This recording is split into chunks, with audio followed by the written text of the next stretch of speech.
tempo de balanço, final de ano e começo de outro, alguns balanços formais em empresas, em instituições, outros balanços pessoais, muitos usam até fazer um apanhado de coisas que gostariam de não ter feito e ao longo do ano que passou e novas proposições para o ano que começa e tudo mais. Então, eu gostaria, nesse primeiro domingo do ano, de sugerir uma espécie de um balanço de cada um sobre um assunto bem específico.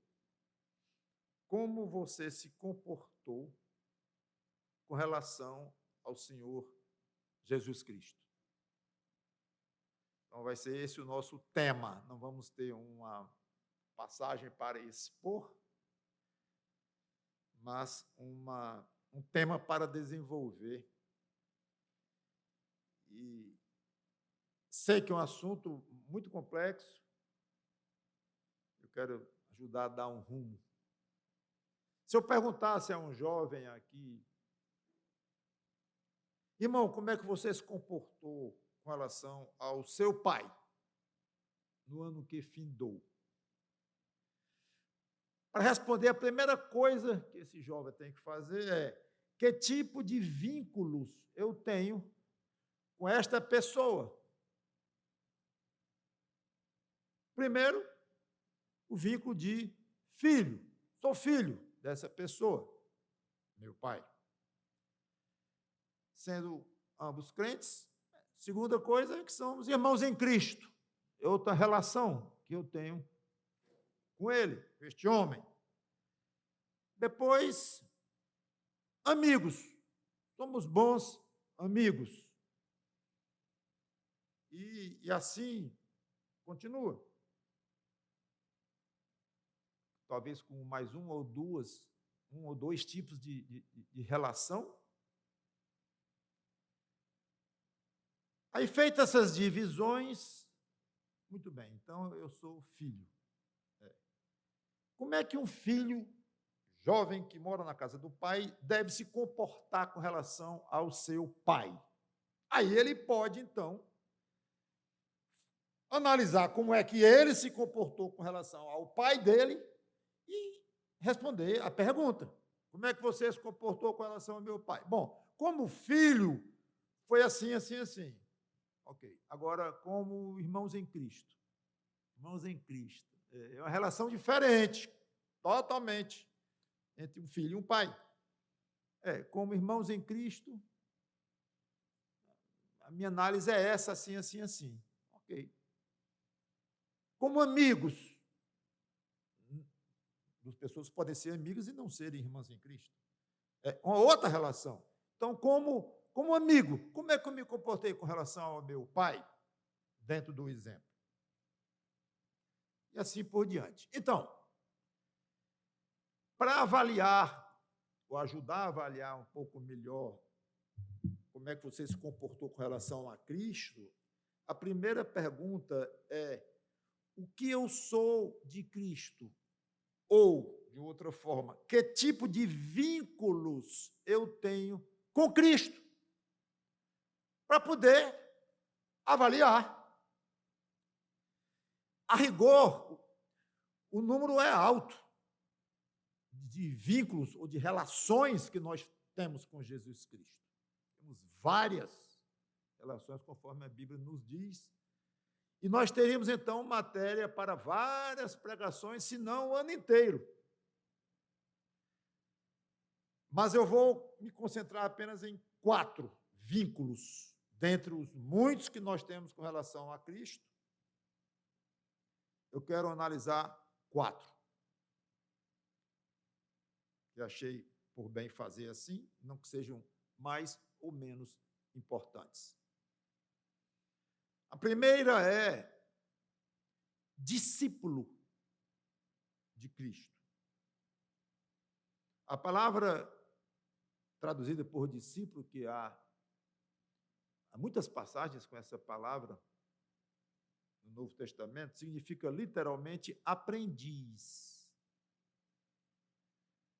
Ou seja, é aquele que aprende de alguém e segue o ensino dele. Aprende de alguém e segue o ensino dele. O termo é bem mais profundo do que aluno. Porque o aluno, conforme nós conhecemos a palavra e usamos a palavra, ele aprende coisas do professor. E só. Fica aí a relação aluno-professor. O professor transmite a matéria e o aluno aprende. Ponto. Acabou aí. O discípulo aprende e espera-se que ele imite o mestre. É mais profundo do que apenas aprender, mas ele capta o que o outro está ensinando e procura, dentro do possível, colocar em prática. Jesus disse exatamente isso e praticamente definiu o que é discípulo em João 8,31. Peço que todos cheguem lá.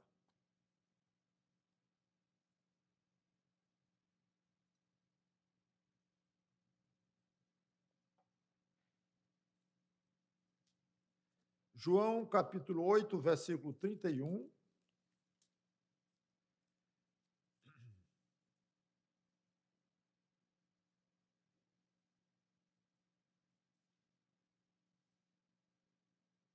Então Jesus disse aos judeus que haviam crido nele: se vocês permanecerem na minha palavra, verdadeiramente são meus discípulos. Conhecerão a verdade e a verdade vos libertará. Então, eu gostaria, dentro do que ele disse aqui, eu acabei de explicar, de lhe ajudar com 3 perguntas para você responder, ou tentar responder a si próprio. Você aprendeu de Cristo o que é que ele ensinou para que você pudesse aprender. É muito comum que, se alguém lhe perguntar, você aprendeu de quem no ano passado, hein? Esse negócio de esses assuntos de Bíblia e tal, aprendeu de quem? Eu aprendi do pastor Mauro. Eu aprendi do pastor Vade, se for uma criança, e os professores da escola dominical ajudaram muito também.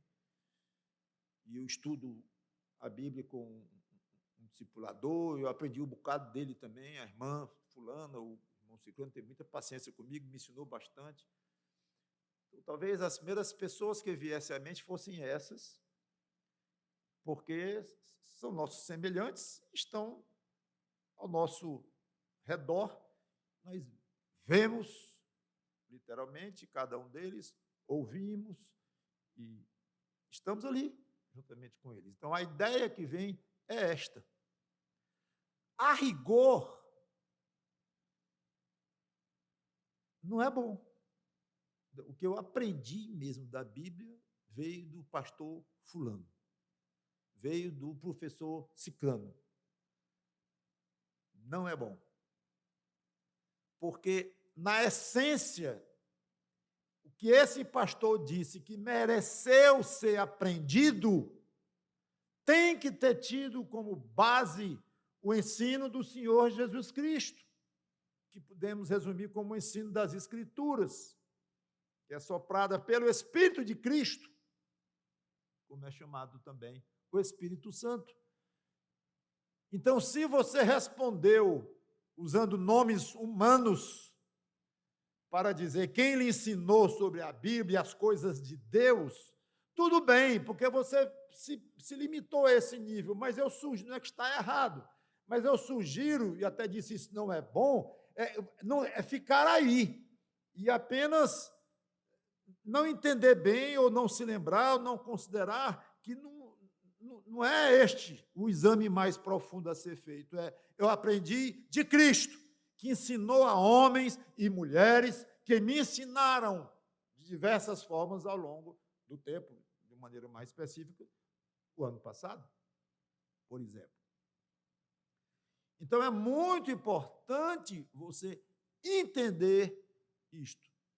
Tanto que aí está o perigo de líderes que se tornam tão fortes com relação ao seu rebanho e que são seguidos de uma maneira praticamente cega e acabam se tornando líderes de seitas ou de igrejas bastante danificadas por uma liderança exagerada de alguém que acha que está ali para ser o mestre da igreja. E Jesus Senhor pode dizer, não chame ninguém mestre, não. Só ele, na realidade. Okay? Então, fica a sua pergunta. Você tem tido consciência disto? E outra coisa muito importante é assim. Não vou ao culto, não vi a pregação do pastor, não, já ouvi muito.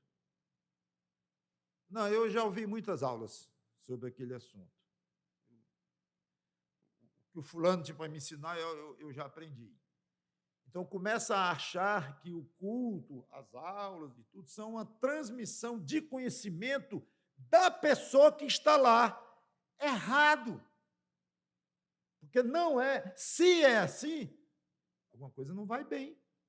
Mas quando se pensa assim, eu não vou faltar aos cultos da minha igreja, porque lá eu aprendo de Cristo. E eu não posso abrir mão de um ensino dele, jogar fora ou desprezar. Não. Não posso. E se o pastor, o professor, o líder de grupo, seja quem for, não está transmitindo algo que você crê que ali seja um ensino verdadeiro de Cristo, mude de pastor. Mude de líder, mude de igreja, não sei. Porque aí está a importância dos pastores, pregadores e professores de uma igreja, é exatamente esse aspecto. É transmitirem o fato de que eles são confiáveis a ponto de dizer, eles estão nos passando a verdadeira palavra de Deus. Certo que tem algumas interpretações, tem algumas maneiras de ver um pouco diferentes. Cabe esse tipo de largueza aí, tudo bem. Mas, a rigor, o que ele acha que é a palavra de Deus está ali, contida. Então, ficam aí as perguntas. Você procurou aplicar para você o ensino que você ouviu de Cristo aqui, nesta igreja? E você, uma vez aprendido como aluno ao professor, você o tem imitado? Como eu disse que o aluno não está nem aí para imitar o professor, mas o discípulo, sim, do seu mestre. Faz parte. Quem observou você pensando? Quem observou o meu comportamento em 2021? Ao ler sobre Jesus Cristo no Novo Testamento, maneira dele agir, dele reagir, conforme ele fazia, deixava de fazer, falava.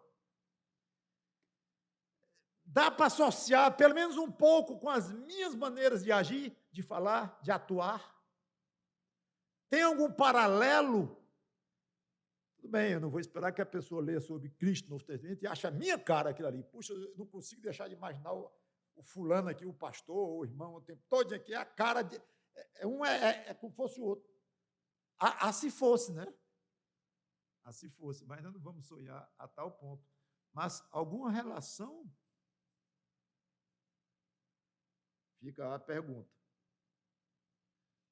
Você teve interesse nas coisas do seu mestre, do seu grande professor, Jesus Cristo?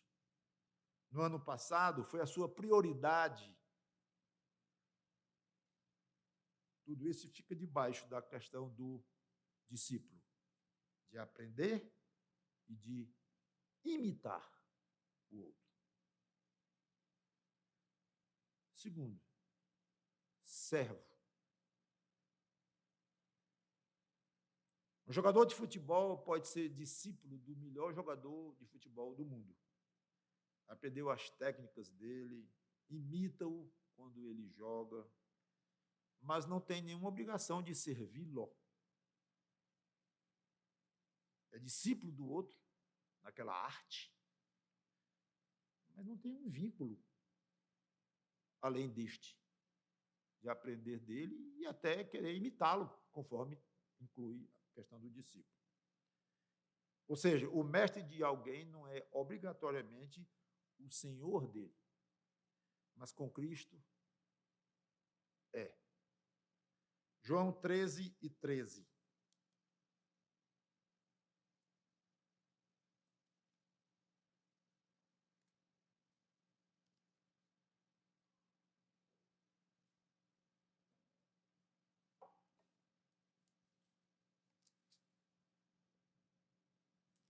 Vamos ler o 12, que fala do contexto. Depois de lhes ter lavado os pés, Jesus pôs de novo as suas vestimentas e, voltando à mesa, perguntou-lhes: vocês compreendem o que eu lhes fiz?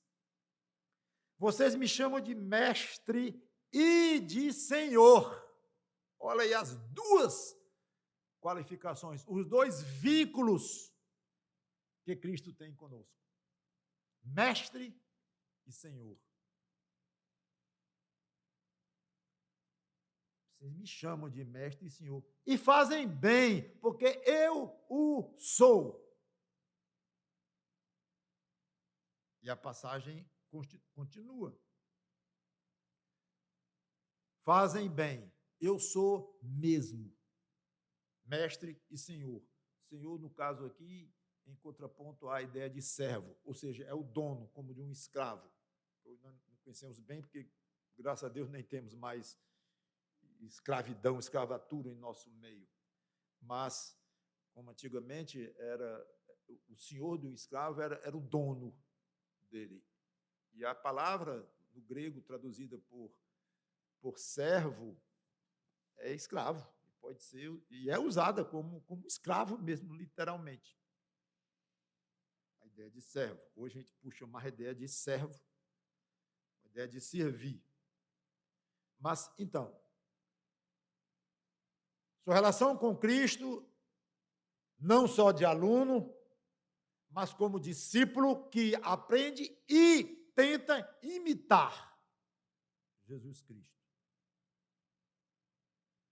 Já toquei nesse assunto. Agora, servo. Ele sendo o seu dono. Dono. Eu poderia dizer o seu chefe, para usar uma palavra moderna, é pouco. Então, o seu patrão, que é mais forte do que chefe, em serviços públicos, há o chefe, mas o chefe não é o patrão. O patrão é o que emprega e paga. E tem poder de demitir, de contratar, de aumentar. Então, no serviço público é bem diferente. Não é patrão. Então, patrão é uma palavra mais forte do que chefe. O patrão é chefe e é patrão. Pois bem, ainda é fraco para descrever o vínculo que você, crente, tem com Cristo, ou dele com você. Ele é seu chefe, é pouco. É seu patrão, é pouco. Ele é seu senhor, como era um senhor de escravo, correto. Dono, propriedade, fazia parte da propriedade. Quando alguém ia declarar os bens, antigamente, colocava os bens imóveis, colocava quantos bois, quantos escravos. Estava lá na relação de bens, propriedade, quanto valia cada escravo. Uns valiam mais do que os outros, dependendo da força dos dentes, da saúde, de muitas coisas, capacidade de trabalho, muitas coisas. Dono. Então, nesse caso, é bom você conhecer um pouquinho a relação dono e escravo da época. Mas o escravo era maltratado pelo dono, e nós não somos maltratados por Cristo. Claro, esse aspecto não vale. Só que Engana-se quem pensa que todo escravo era maltratado pelo dono. Não era. Havia donos de escravos que eram benignos com seus escravos. Tudo bem, a relação hoje nos repugna. Claro, a ideia de ser proprietário dele, ser dono de um ser humano, isso hoje nos assusta e a gente rejeita essa ideia. Tudo bem. Isso à parte, havia proprietários que tratavam com humanidade os seus escravos. Alguns, inclusive, o Velho Testamento fala de ocasiões em que o escravo podia se libertar e não queria, porque o dono era muito bom, lhe dava segurança, lhe dava tranquilidade de vida, e o escravo não queria sair. Aí o Velho Testamento tinha até um rumo, então faça assim, bote um brinco, uma suvela na orelha, para dizer que você é um escravo que teve a chance de se libertar, mas não quis. Ora, então é óbvio que aquele escravo não era maltratado. Ok? Então é bom você conhecer a relação que havia entre senhor e escravo. Em Lucas 17:10, tem uma frase que toda vez que eu li, me bate um pouco assim no orgulho, sei lá em que é. Aí isso demora assim 1/1000 de segundo, depois eu acho bom. Bem feito, que dói na carne. O que dói na nossa carne é bem feito e deve doer mais. Não alise sua carne, não. Lucas 17:10. Jesus falando aqui no versículo 10, ele diz: assim também vocês, depois de terem feito tudo o que lhes foi ordenado, digam: somos servos inúteis, somos escravos inúteis, se quiserem usar a palavra, porque fizemos apenas o que devíamos fazer. Tá bom? Sentiu um pouquinho a relação? A realidade da relação? E como Jesus lhe vê? A passagem dessa, como eu disse, é dura, quase fria. Mas é muito bom, porque sacode o crente por esse tipo de verdade que é até pouco explicada, pouco alvo de pregações. Hoje em dia é muito essa ideia da relação do crente como servo / escravo de Jesus Cristo como Senhor, dono e proprietário, não é muito explorado isso. É uma ideia de uma liberdade exagerada, uma liberdade demais dos filhos nos pais, que não se via uma geração atrás. Mudou muito esse conceito de autoridade. Então, hoje, talvez arranhe na mente de alguns a ideia de que é escravo de Jesus Cristo, que ele é seu dono, coisa assim. Mas é fato. Então, eu gostaria de lhe perguntar se você, o ano passado, você considera, como é que foi essa sua relação de Cristo, sua relação com Cristo, no sentido de você ser servo ou escravo deste Senhor absolutamente maravilhoso, que morreu pelo escravo. É fato. Mas não deixa de ser senhor daquele pelo qual ele morreu. É senhor. E o salvo lá, o crente, é escravo, servo do Senhor Jesus Cristo.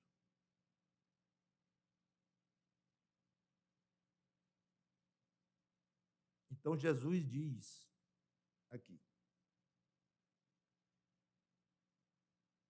somos servos inúteis porque fizemos apenas o que devíamos fazer. Ou seja, obedeceram e simplesmente obedeceram. Observem como Jesus Cristo, por um aspecto, ele não considera mais do que uma obrigação você obedecê-lo, fazer o que ele manda. Não pede, não é pedir, não é sugerir. Esses verbos não caem bem para a sua relação de escravo e servo de Cristo. Não cai bem, porque o Senhor não pede nada, ele manda. O dono, na época, mandava, ordenava.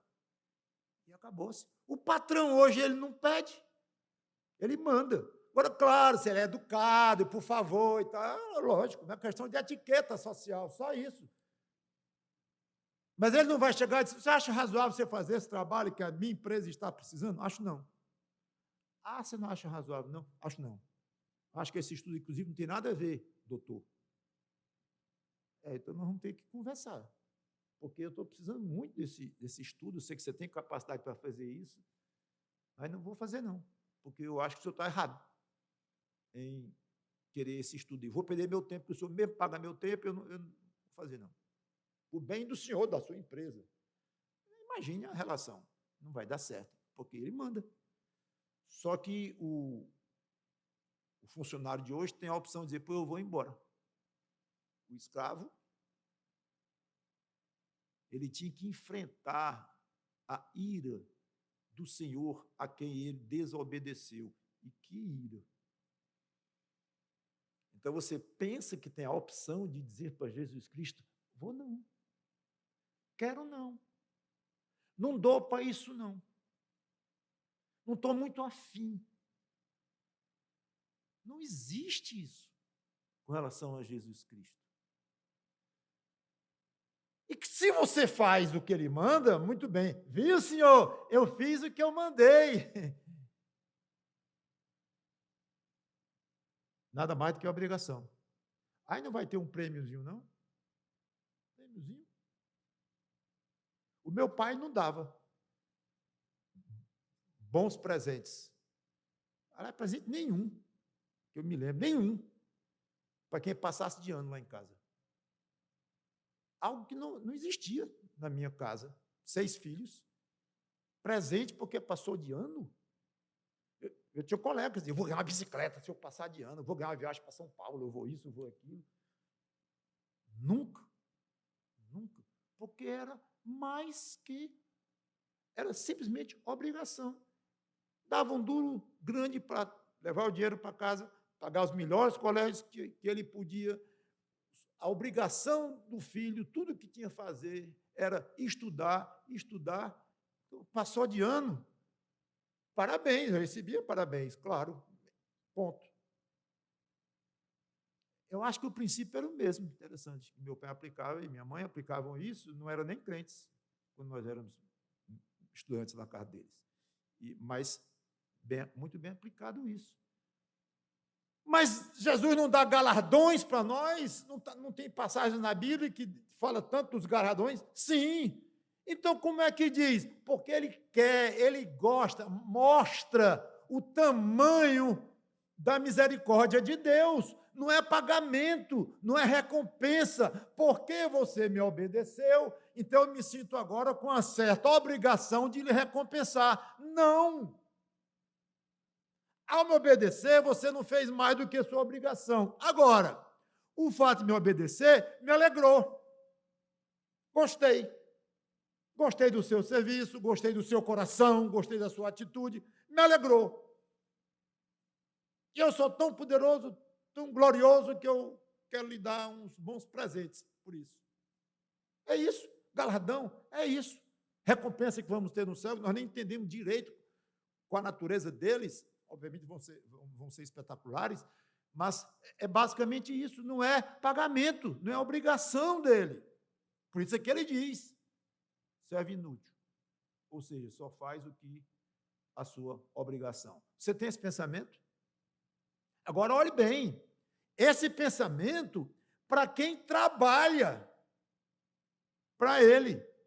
Quem trabalha para o Senhor Jesus Cristo tem que ter o cuidado de como vai se apresentar esse trabalho a ele, achando que é grande coisa e tal, não sendo mais do que obrigação. Quem trabalha e quem não trabalha, quem nem serve. O pastor Vaz falou agora da alegria dele, que 70% da igreja, mais ou menos, serve na igreja, e ele comentou a outros, não muito, ou não pouco, sei lá. Então, cada um deve pensar isso para si próprio e dizer, eu não estou nem na condição de dizer assim, o meu trabalho está sendo apresentado aqui de uma maneira, tal, tal. Não, eu não tenho nem trabalho para apresentar. Ué, cadê o serviço? Que implica na qualidade ou na própria atribuição de um servo com relação ao seu senhor?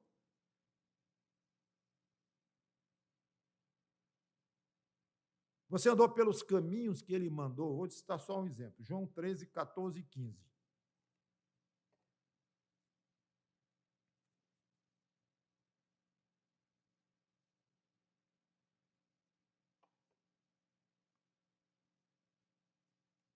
João 13, 14 e 15.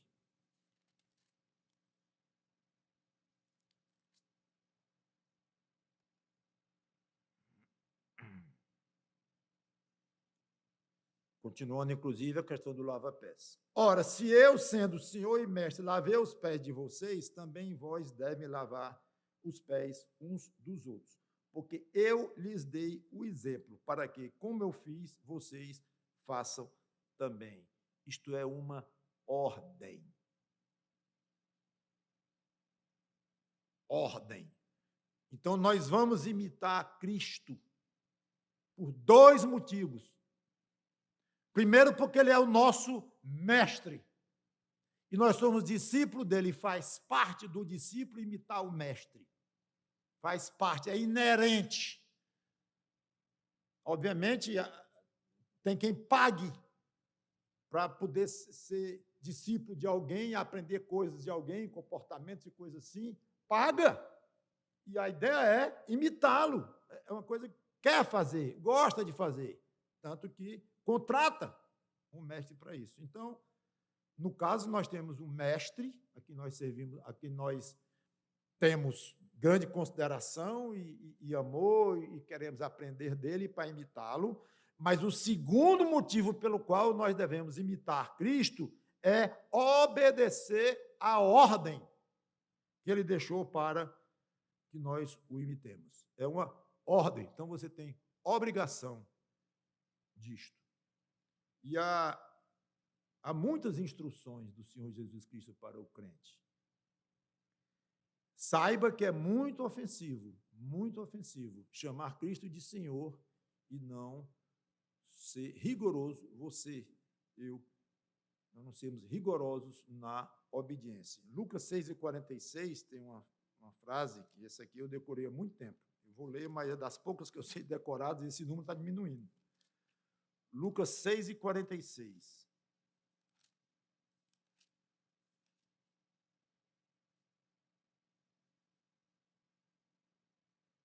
Por quê? Acho um espetáculo. Por quê?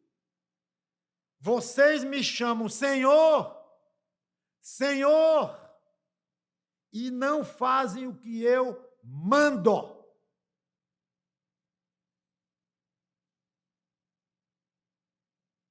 Mostrando claramente que há pessoas que chamam Jesus de Senhor, aí repetem Senhor, ele disse duas vezes, né? Senhor, Senhor. Uma ênfase aí, mas só faz dizer. Não faz o que ele manda. É ofensivo. É hipocrisia. Então fica aí a lembrança. Servir o Senhor Jesus Cristo. As ordens de Cristo não são apenas na questão de desenvolvimento de virtudes. Sejam santos, porque eu sou santo. Sede vós perfeitos, como perfeito é o vosso Pai que está nos céus, e Ele próprio, Jesus Cristo, claro. Então, há ordens de Cristo, eu falei um pouco nisso na última quarta-feira, no culto de oração. Há ordens de Cristo que têm mais a ver com desenvolvimento de virtudes e imitação dos atributos que são imitáveis da parte de Deus, que podem ser imitados pelo ser humano. Mas não é só isso. Ordens de Cristo também incluem a ideia de trabalho pelo reino de Deus. Que aí fica, inclusive, mais evidenciada a ideia do serviço. Trabalho, o senhor está falando aí, é trabalho físico? É. Quer ver os exemplos? Falar, pregar, escrever, compor, cantar, ensinar, tocar, ensaiar, preparar, visitar, consolar, estudar, decorar e poderia ir longe.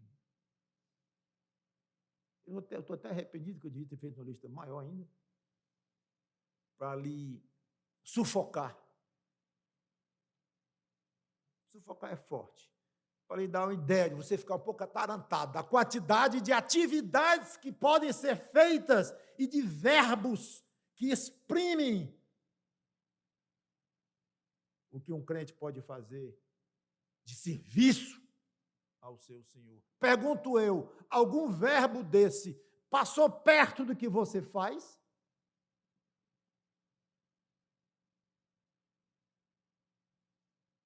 Algum verbo desse atingiu em cheio o que você faz? Foram muitos verbos. Eu não sou pregador, tudo bem. Eu não sou compositor, tudo bem. Eu não sou escritor, certo. Mas vamos para os verbos? Vamos para mais verbos? Se você quiser, eu acharia até interessante. Pastor, eu ouvi seus verbos lá tudinho e estou meio triste porque não teve um que se enquadrou no que eu faço ou tenho feito. Mas falta algum verbo? Pode dizer. Eu vou dizer amém. Ou então, vamos buscar mais verbos junto comigo para ver se eu encontro alguma coisa. Porque um crente que tem uma lista de verbos à sua frente, não somente essa que eu fiz, mas uma muito maior, e não se enquadra, não se encontra, está sendo servo, está servindo, está trabalhando pela causa do Senhor Jesus Cristo? Então, a nova pergunta aqui seria interessante. Quantos verbos descreveriam o seu trabalho no ano passado? Qual a intensidade desse trabalho? O senhor falou em cantar. Esse me atingiu. Eu cantei. Oh, coisa boa. Foi mesmo. Vamos dar música lá, me chamou e pediu, eu fui ter uma voz até boa e eu cantei. Quantas vezes? Uma. Não podia ter... porque sabe como é, então. Realmente eu dei uma aula. Você é professor, você ensina bem, você conhece as escrituras, você deu uma aulinha. É porque não tinha vaga para... bom, tá certo. Eu queria dar aula, mas não... tá certo. Não, mas bem que o chefe lá, no negócio das aulas, me chamou algumas vezes, mas eu não fui, não. Não, porque eu tinha muito trabalho e aí começa. É com vocês. A resposta é sua, não é minha, é sua. Mas eu quero insistir nessa questão da intensidade. Tudo bem, você encontrou o seu verbo, ou verbos, ou atividades, mas a dimensão disto. Pastor, está no meu limite.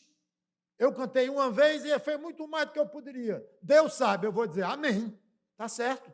Então, não estou aqui dizendo, quem cantou uma vez só, aqui, poderia ter cantado e só isso, serviu mal. Não. Eu estou só dizendo assim, pense e equacione na sua cabeça, na sua consciência. Eu cantei uma vez e foi muito, para as minhas limitações. Ok, amém. Teve outro que cantou 5, ou deu 5 aulas em vez de uma, e ainda foi pouco, porque ele poderia ter feito. Não sei. Balanço é balanço, né? E é interno, é íntimo, é de cada um. Vamos para frente. Testemunho. Interessante. Esse vínculo com Cristo, ele é menos comentado do que, pelo menos, esses dois aqui que eu citei, de discípulo e de escravo ou servo. Testemunha. Ou servir de testemunho, ou sendo uma testemunha de Cristo. Mateus 10 e 18.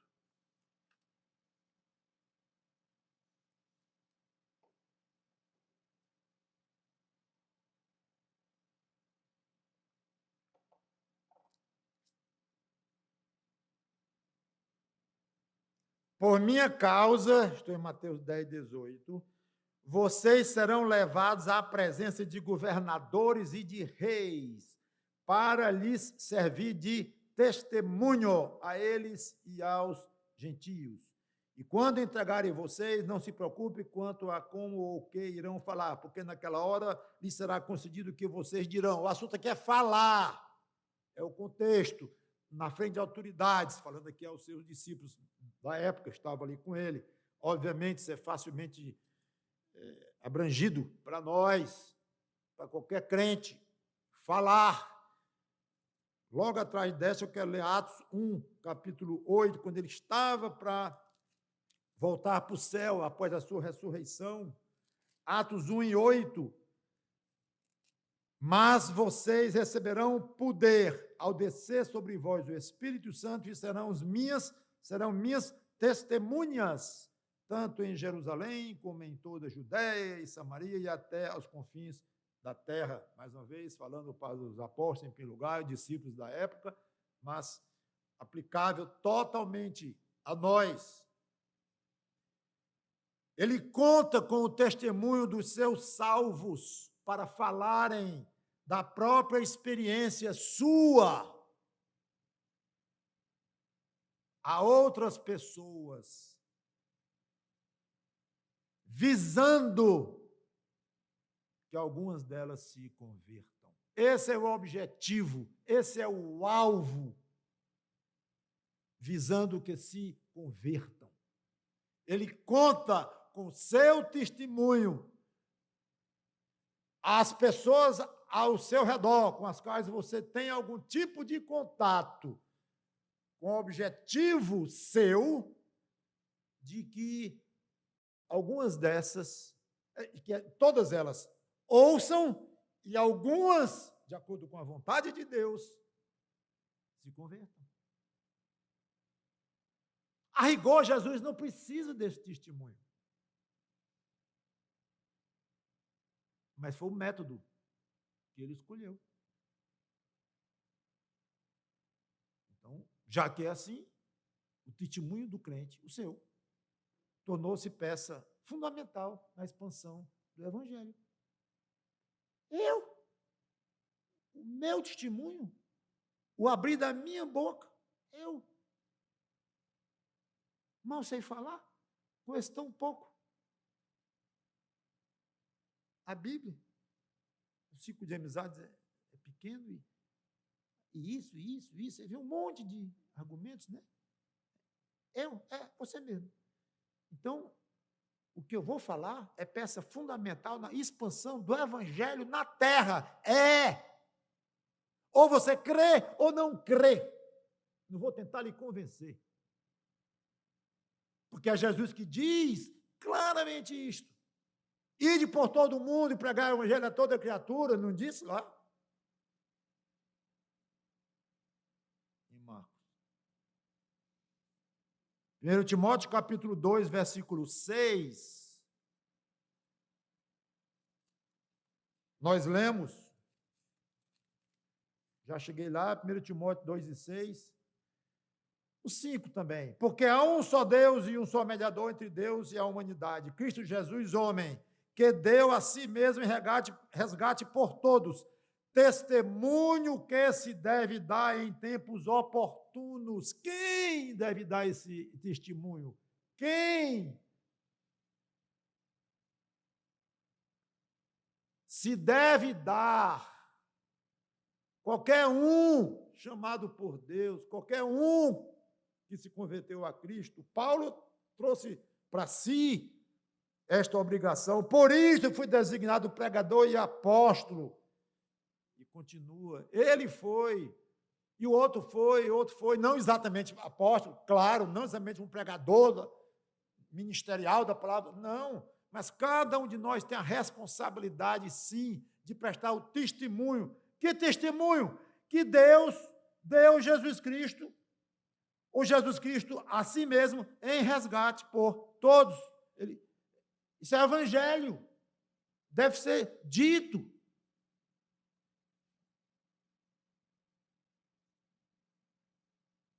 João capítulo 15, versículo 16, aliás, 26, dá uma boa resposta para esta pergunta de quem deve dar este testemunho. João 15, 26 e 27 diz assim: quando, porém, vier o Consolador, que eu enviarei a vocês da parte do Pai, Jesus Cristo falando, o Espírito da verdade, que dele procede, esse dará testemunho de mim, e vocês também testemunharão, porque estão comigo desde o princípio. É o Espírito Santo que dá testemunha através dos crentes. Em outra passagem, ele fala que o Espírito Santo iria lembrar a nós tudo o que Jesus havia dito e ensinado. Então, o Espírito Santo equipa, prepara o crente para dar esse testemunho. Os apóstolos foram testemunhas oculares, porque viram o próprio Jesus fazendo milagres, ressuscitado, etc. Agora, o testemunho que eles deram, qualquer pessoa da época poderia ter dado. Já pensou nisso? Viu ele falando, viu ele fazendo milagre, viu ele morrendo na cruz, viu ele ressuscitado depois. Mas o testemunho dos apóstolos foi muito mais do que apenas visual, que poderia ser feito por outros que não tinham nada a ver com Jesus Cristo, até inimigo de Jesus Cristo. Eu sou um soldado que joguei a lança nele, perfurei com ela, foi eu. Eu estou dando testemunho. Eu vi isso tudinho acontecer. E ele ressuscitou mesmo, eu vi 3 dias depois, ele próprio. Então, é um testemunho igual ao dos apóstolos? Não, porque o testemunho dos apóstolos, além de ter tido o aspecto visível, de ver com os olhos e de estar ao lado dele, havia um aspecto espiritual, porque creram em Jesus Cristo, levados pelo Espírito Santo, e foi dado a eles a capacidade de entender, até certo ponto, o ministério do Senhor Jesus Cristo, a pessoa do Senhor Jesus Cristo, o evangelho do Senhor Jesus Cristo. Então, um testemunho que, somado com o visual e o espiritual, tornou-se extremamente poderoso, o testemunho dos apóstolos e dos discípulos de Cristo. Pastor, está faltando um pedaço no nosso testemunho. Eu confesso que sim. Está faltando um pedaço. Ah, pastor, agora eu fiquei triste. Quer dizer que o discípulo lá dá o testemunho de 2 coisas, do que ele viu e do que ele creu intimamente, juntou uma coisa com outra e se tornou um testemunho poderosíssimo. E eu que não vi. Está faltando. Eu sei que está faltando. Mas o íntimo está ali firme. A convicção que você tem que Jesus Cristo é o seu Senhor e Salvador não é menor do que a convicção que João teve, Pedro, os apóstolos mais íntimos dele tiveram, além de terem visto ele operar, mexeram com os pães que ele multiplicou, participaram ali, testemunho poderosíssimo. Tudo bem, nós não temos essa parte, temos não, mas a convicção deles não era maior, convicção íntima. Poderiam falar da altura de Jesus Cristo, da cor dos cabelos dele, da cor dos olhos dele, poderiam. Você não sabe, nem eu. Mas a convicção íntima, a sua não é menor, não, se você é crente. De fato. assumindo, de uma maneira geral, para a congregação. Embora deva haver alguns que não são, não sei. Mas o crente deve saber e entender isto. O meu testemunho é muito poderoso, porque há uma convicção aqui e um desejo ardente de falar dele, não menor do que os dos apóstolos. E uma disposição de sofrer por ele, Cristo, não menor do que a disposição dos apóstolos de morrerem. Consta que todos morreram como mártires, menos João. É o que consta na história aí associada com as Escrituras, mas as Escrituras não falam nisso. Mártires. E os mártires, depois que Cristo ressuscitou e voltou para o céu, que não viram Jesus Cristo pessoalmente, nem numa visão, alguns ainda viram Jesus Cristo em visões reais, legítimas, autênticas. Mas e os milhares que nunca viram, morreram por ele, foram queimados vivos por ele, por causa da língua, da boca, só em dizer. E me impressiona muito, que eu gosto muito de ler a história da igreja e tudo mais, os mártires, na hora da fogueira já ali acesa, e o carrasco, até com pena muitas vezes, dizendo, diga, só faça dizer que o seu Deus não é esse Jesus, não, é César. Diga só isso. Cara, você está salvo, você está livre. Diga, diga. Não posso. Testemunho, testemunho. Como você deu testemunho de Cristo em 2021? O que você falou dele? O que saiu da sua boca sobre Jesus Cristo em 2021? Para quem você falou? Paulo disse para Timóteo, não fique envergonhado. Sabe por quê? 2 Timóteo 1:8. Alguns acham, e eu acho que tem todo o sentido, coitado de Timóteo, que muitas coisas que Paulo dizia, não seja assim, não seja assado, é porque ele estava sendo. Parece que era um homem tímido, meio acovardado, Timóteo. Não estou aqui falando mal do irmão, mas está lá para nosso aprendizado. Então, 2 Timóteo, capítulo 1, versículo 8, portanto, não se envergonhe do testemunho de nosso Senhor, nem do seu prisioneiro que sou eu. Pelo contrário, participe comigo dos sofrimentos a favor do Evangelho. Ora, parece que Timóteo andava com vergonha. Parece. Com vergonha de se identificar com Jesus Cristo, de falar de Jesus Cristo, de entrar no mesmo caminho que o próprio Paulo entrou. Você ficou envergonhado de falar de Jesus Cristo no passado alguma vez? O que você falou dele? Eu falei um bocado dele. Ótimo, amém. O quê?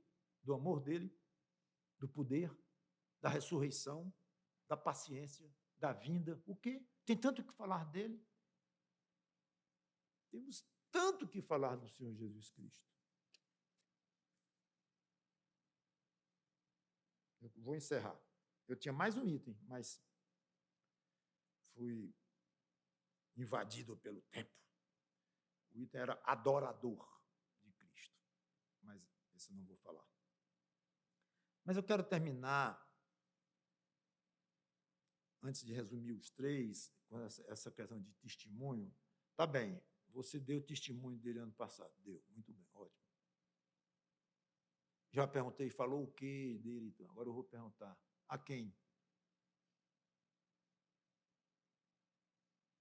A quem? Você seria capaz de pegar uma caneta e um papel e dizer assim, ao fulano, ao ciclano, ao beltrano, a ele, a ela, assim, assim, assim, eu falei de Jesus Cristo. Não, pastor, eu falei foi no rádio. Então, não posso dizer a quem. Amém. Pois diga assim, falei no rádio. Tá bom, mas escreva. Falei no rádio. Aonde? Quando? Lá no dia tal, no programa tal, da rádio tal, eu falei de Jesus Cristo durante 3 minutos lá, um tempo que me deram lá, uma entrevista que me deram, eu falei no rádio. Quem ouviu, eu não sei, mas eu falei. Ótimo. Beleza? Mas como nem todo mundo anda falando no rádio, né? Então, muito provavelmente, a pergunta que eu faço, que eu sugiro você fazer a si próprio no sentido de escrever o nome, é porque cada um deve ter em mente a quem falou. Eu falei num grupo lá na faculdade, tivemos uns 40 na classe, meus colegas tudinho, eu falei para eles lá, dei o testemunho lá na sala de aula. Desses 40, eu não me lembro o nome dos 40, me lembro de uns 15, os mais chegados, irmãos, os 40, não me lembro, não. Ótimo, graças a Deus. Mas está lá, falei para os 40 alunos da minha classe. Está lá escrito. É isso que eu estou perguntando. Se você pode materializar as vezes que você falou de Jesus Cristo, né? Devo ter falado, né? Eu não sei, pergunte a você próprio. Eu não sei.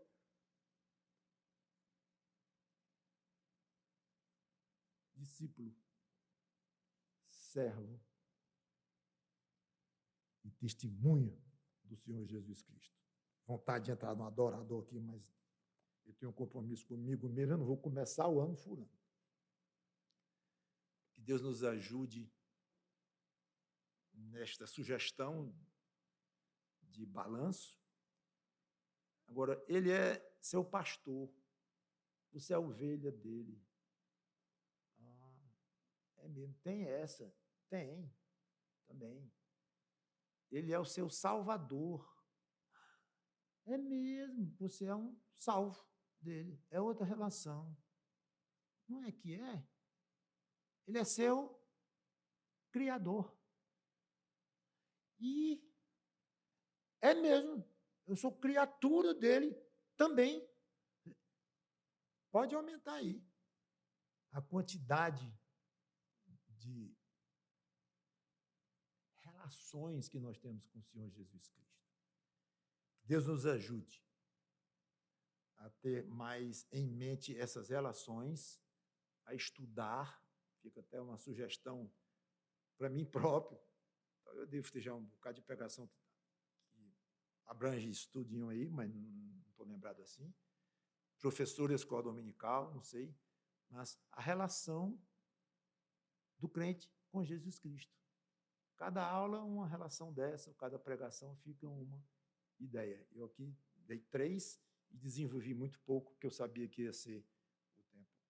Não ia dar para muita coisa. Então, Deus nos ajude a sermos mais fiéis a Jesus Cristo em tudo. Vamos orar.